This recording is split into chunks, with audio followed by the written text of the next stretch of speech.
नमस्कार, आपण पाहत आहे लोकराज्य न्यूज 24। पाहुयात महत्त्वाची बातमी। पुमा कंपनीचे कॉपीराइट केलेले वेगवेगळ्या रंगाचे बनावट टी-शर्ट, नायट्रो शूज, चप्पल, ट्रॅक पॅन्ट वर पुमा कंपनीचे नाव आणि लोगो वापरून कॉपीराइट कायद्याचा भंग करणाऱ्या आंबेगावातील दुकानावर पोलिसांनी छापे घातलेत।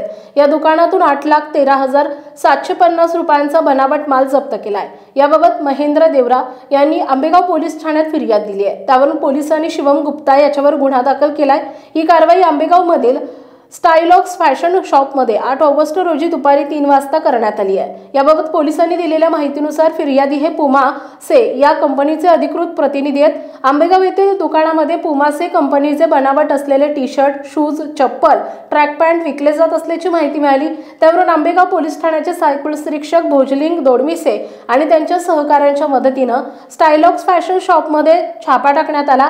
त्यात 2,32,000 रुपयांचे टी-शर्टचे 290 नग, 2,49,000 रुपयांचे नायट्रो शूजचे 59 जोड, 2,37,000 रुपयांचे 198 पॅन्ट असे एकूण 8,13,750 रुपयांचे साहित्य कॉपीराइट कायद्याचा भंग करून विक्री करताना आढळून आले।